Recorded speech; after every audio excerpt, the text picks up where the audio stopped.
Hello friends, नमस्कार, good evening. आप सभी का आपके अपने channel triple C wifi study पर बहुत बहुत स्वागत है।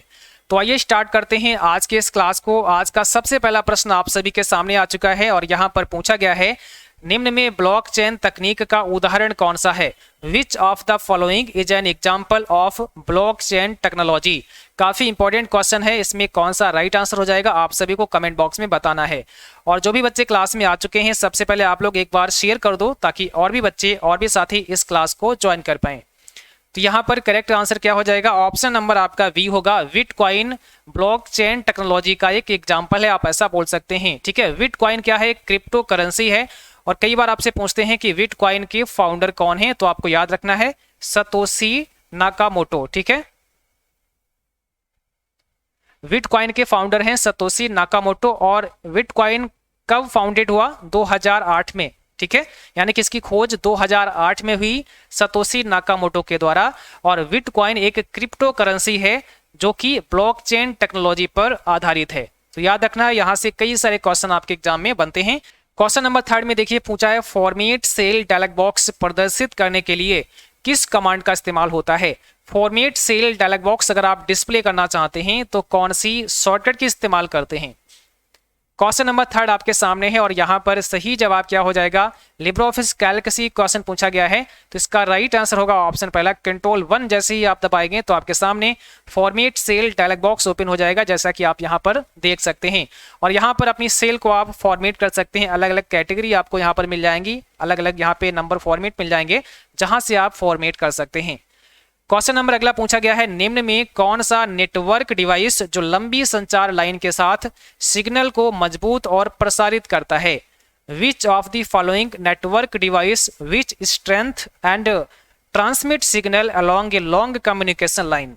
तो ऑप्शन में दिया है मॉडेम, राउटर, रिपीटर या फिर गेटवे। कौन सा यहाँ पे करेक्ट आंसर है? तो यहां पर आपका सही जवाब हो जाएगा रिपीटर। ऑप्शन नंबर सी यहां पे राइट है, रिपीटर। क्वेश्चन 5 में दिया गया है, निम्न में कौन सा एक क्लाइंट प्रोग्राम है जो www पर उपलब्ध रिसोर्स एवं इंटरनेट को एक्सेस करता है?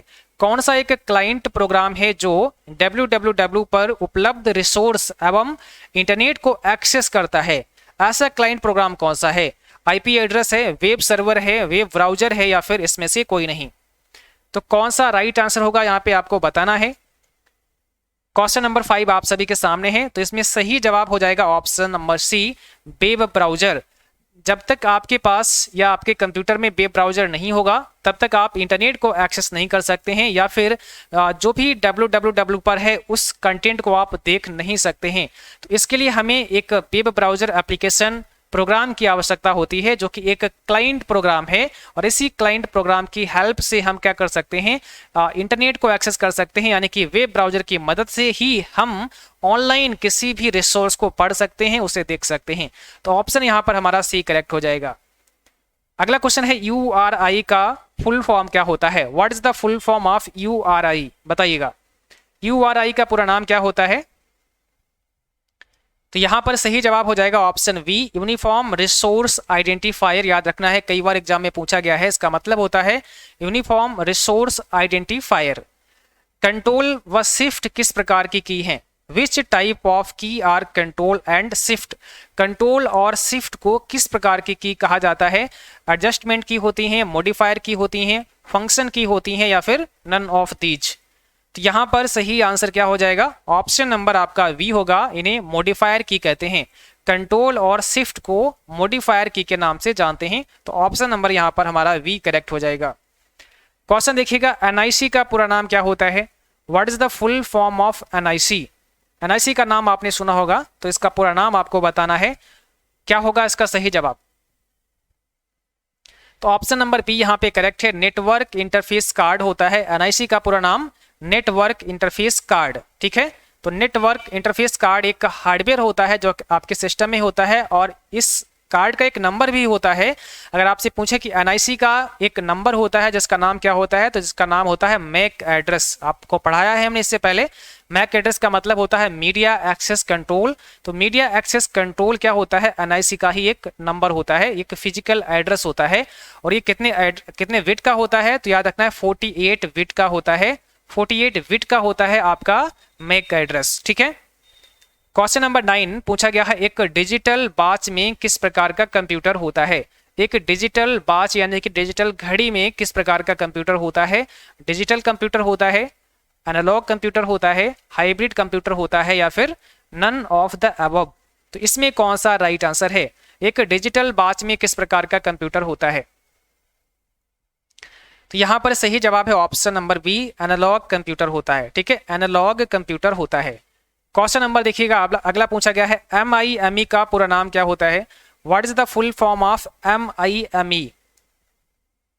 इसमें कौन सा करेक्ट आंसर है, जल्दी से बताइएगा। जो भी बच्चे क्लास में हैं आप सभी जल्दी से जवाब भेजें, यहाँ पे राइट आंसर कौन सा होगा। तो यहाँ पर सही जवाब होगा मल्टीपर्पस इंटरनेट मेल एक्सटेंशन होता है MIME का पूरा नाम।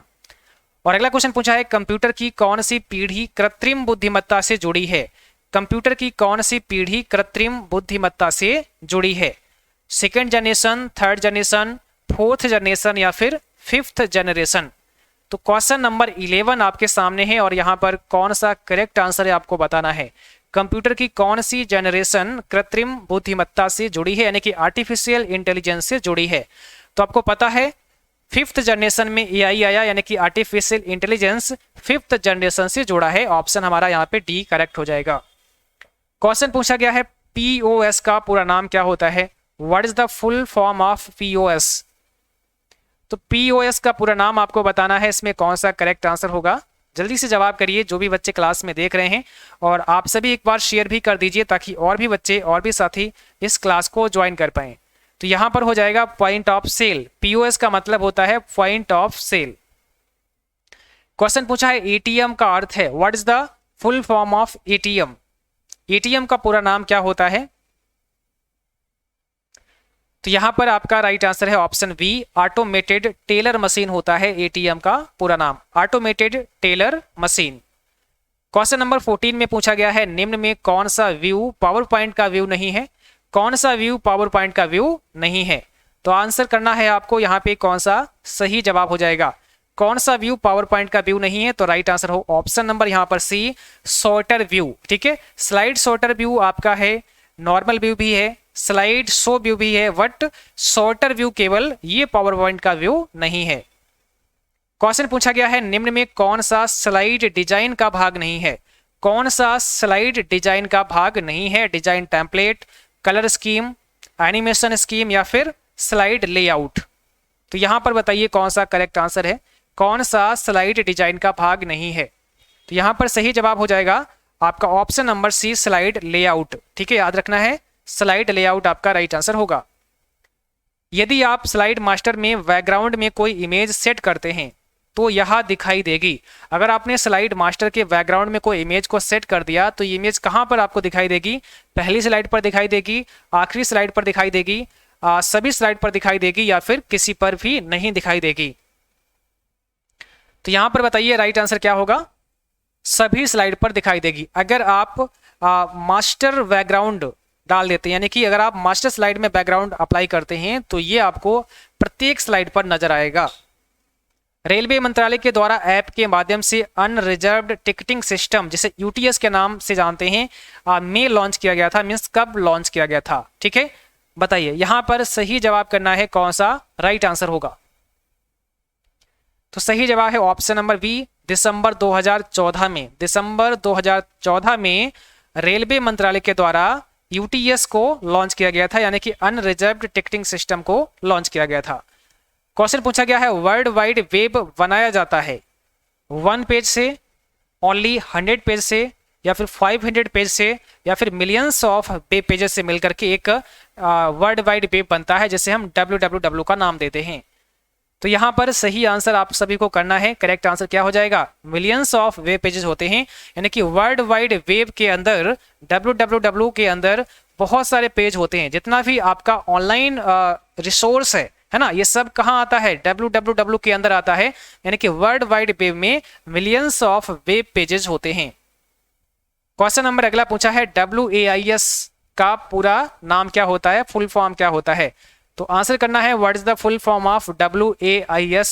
काफी इंपॉर्टेंट क्वेश्चन है और यहाँ पर सही जवाब हो जाएगा wide area information server. Wide area information server इसका पूरा नाम होगा, आपको याद रखना है। क्वेश्चन नंबर 20 में पूछा है आईएसपी का क्या दर्शाता है, मीन्स आईएसपी क्या दर्शाता है, इसका पूरा नाम आपको बताना है, मीन्स इसका फुल फॉर्म क्या होता है, आईएसपी का फुल फॉर्म क्या होता है। तो आपको पता है, यहां पर सही जवाब हो जाएगा इंटरनेट सर्विस प्रोवाइडर। आईएसपी का मतलब है, आईएसपी एक कंपनी है जो कि आपको इंटरनेट की सर्विस प्रोवाइड करती है, तो इसका मतलब होता है इंटरनेट सर्विस प्रोवाइडर। ठीक है, जैसे आपने भी कोई ना कोई कनेक्शन लिया होगा इंटरनेट चलाने के लिए, आपके पास फोन होगा, आपने एक सिम लिया होगा, तो सिम किसी ना किसी कंपनी से लिया होगा, हो सकता है आपने जियो से लिया हो सकता है आपने एयरटेल से लिया हो, वोडाफोन से लिया हो, तो ये सब क्या है, ये सब आईएसपी के ही एग्जाम्पल हैं, इंटरनेट सर्विस प्रोवाइडर के ही एग्जाम्पल हैं। क्वेश्चन देखिए 21 में क्या पूछा गया है, इनमें से कौन इंटरनेट सुरक्षा से संबंधित है। अब आपको क्या बताना है, कौन इंटरनेट सुरक्षा से संबंधित है, W3C, CERT, MIT या फिर DSL, इसमें इंटरनेट सुरक्षा से कौन सा संबंधित है। तो यहां पर सही जवाब हो जाएगा option number B, CERT। CERT का मतलब होता है computer emergency response team. The name computer emergency response team was first used in 1988, पहली बार 1988 में इसे यूज किया गया था बाय CERT कोऑर्डिनेशन सेंटर, यानी कि CERT कोऑर्डिनेशन सेंटर के द्वारा 1988 में सबसे पहले इसे इस्तेमाल किया गया था। और आपने नाम सुना होगा CERT इन का, जिसका मतलब होता है the Indian computer emergency response team, CERT। तो इसकी स्थापना हुई थी 19 जनवरी 2004 को और इसका हेडक्वार्टर है न्यू दिल्ली, इंडिया के अंदर। मोटो इसका क्या है, हैंडलिंग साइबर सिक्योरिटी इंसिडेंट, यानी कि साइबर सिक्योरिटी इंसिडेंट को हैंडल करना। एजेंसी एग्जीक्यूटिव की बात करें तो यहाँ पर संजय बहल इसके डायरेक्टर जनरल हैं, और पेरेंट डिपार्टमेंट की बात करें तो ministry of electronics and information technology. ठीक है, तो ये CERT इन मतलब इंडिया का एक CERT है जिसे हम कंप्यूटर इमरजेंसी रिस्पॉन्स टीम कहते हैं। एक दी कि कंप्यूटर इमरजेंसी रिस्पॉन्स टीम एक है जिसे हम CERT के नाम से जानते हैं, जिसमें कई सारी संस्थाएं वर्क करती हैं अलग अलग कंट्री से। तो इसी प्रकार से हमारा CERT इन है जो कि Indian computer emergency response team है, और इसकी स्थापना 19 जनवरी 2004 को हुई थी। ठीक है, और अगला क्वेश्चन आपको बताना है मैक एड्रेस कितने बिट का होता है। तो कितने बिट होते हैं मैक एड्रेस में, जैसा कि अभी हमने कुछ समय पहले ही आपको बताया था, मैक एड्रेस 48 बिट का होता है। तो ऑप्शन आपका यहाँ पे क्या हो जाएगा, पहला ऑप्शन करेक्ट हो जाएगा, 48 बिट का होता है। और अगर आपसे पूछें कि कितने बाइट का होता है तो फिर 6 बाइट का होगा। 48 बिट और 6 बाइट का आपका क्या होता है, मैक एड्रेस होता है। क्वेश्चन देखिएगा, www वर्ल्ड वाइड वेब का आविष्कार किसने किया था। www का आविष्कार किसके द्वारा किया गया था, इसमें कौन सा सही जवाब है। तो यहां पर राइट आंसर है टिम बर्नर्स ली के द्वारा www का आविष्कार किया गया था, ऑप्शन पहला करेक्ट हो जाएगा।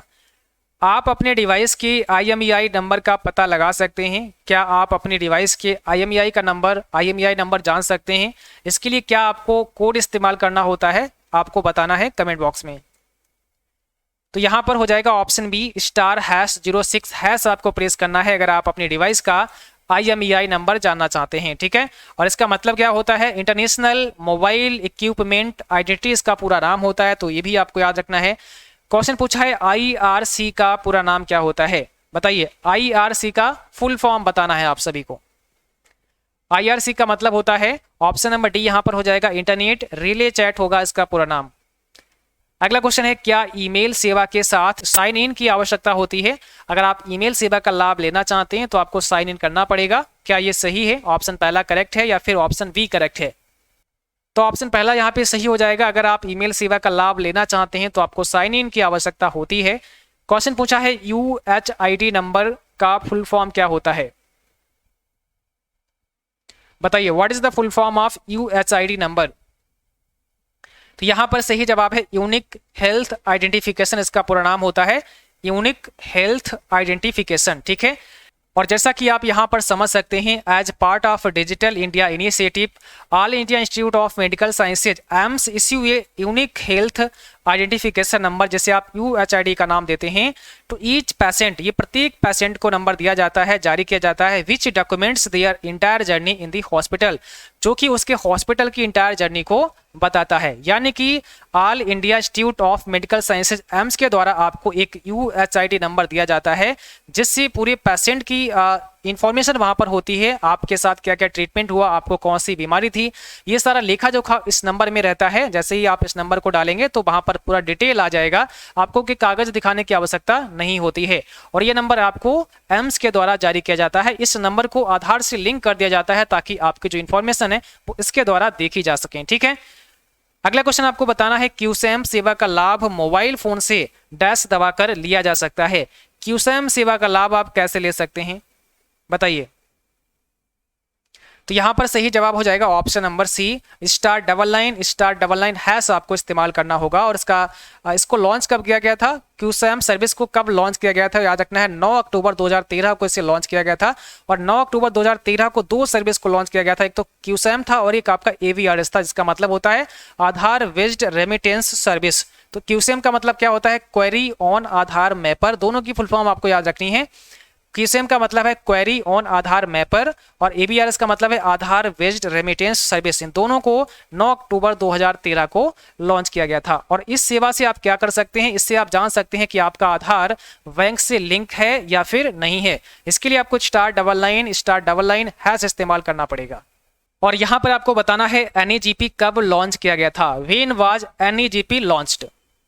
काफी इंपॉर्टेंट प्रश्न है और यहाँ पे सही जवाब हो जाएगा 18 मई 2006 को इसे लॉन्च किया गया था। और इसका मतलब होता है नेशनल ई गवर्नेंस प्लान, एक ऐसा प्लान जो कि ई गवर्नेंस था। ठीक है, थोड़ा सा आप यहाँ पर समझ सकते हैं, the National e Governance Plan, जैसे NEGP का नाम देते हैं, is an initiative of the government of India to make all government services available to the citizen of India via electronic media. इसका उद्देश्य था कि जो सरकार की सेवाएं हैं वो आपको इलेक्ट्रॉनिक मीडिया के माध्यम से दी जाए, है ना, वो सर्विसेज आपको इलेक्ट्रॉनिक रूप से दी जाए। यानी कि डिजिटल इंडिया की शुरुआत यहीं से हो गई और ये सारी सेवाएं अब आप ऑनलाइन ले सकते हैं, जिसे हम ई गवर्नेंस का नाम देते हैं।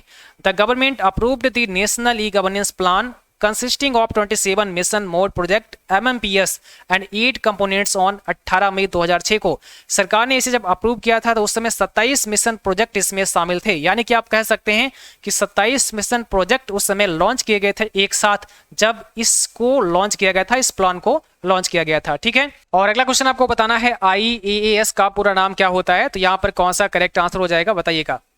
IAAS का फुल फॉर्म क्या होता है, तो इसका मतलब होता है infrastructure as a service. Option पहला यहाँ पे करेक्ट हो जाएगा। अगर हम बात करते हैं टाइप्स ऑफ क्लाउड सर्विसेज की, तो देखो यहाँ पे 3 प्रकार के क्लाउड सर्विसेज हैं। एक तो आपका IaaS है, एक PaaS है और एक आपका SaaS है। इनका फुल फॉर्म भी आपको पता होना चाहिए। IaaS का मतलब होता है infrastructure as a service, PaaS का मतलब होता है प्लेटफॉर्म एज ए सर्विस और SaaS का मतलब होता है सॉफ्टवेयर एज ए सर्विस। अगर बात करते हैं क्लाउड सर्विसेज की स्थापना कब हुई थी, तो 1960 के दशक में इसकी स्थापना हुई थी और इसके फाउंडर थे जोसेफ कार्ल रोबनेट लिकलीडर, इसकी फाउंडर थे। तो ये भी आपको याद रखना है। क्वेश्चन नंबर 31 में आपको बताना है फेसबुक चलाने के लिए कम से कम आयु कितनी होनी चाहिए, न्यूनतम उम्र कितनी होनी चाहिए फेसबुक को चलाने के लिए।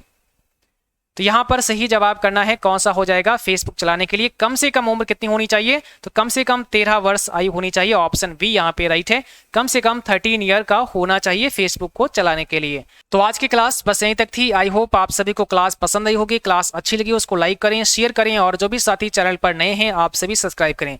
साथ में बेल आइकन भी ऑन कर लेना ताकि नोटिफिकेशन भी आप सभी को समय पर मिलता रहे।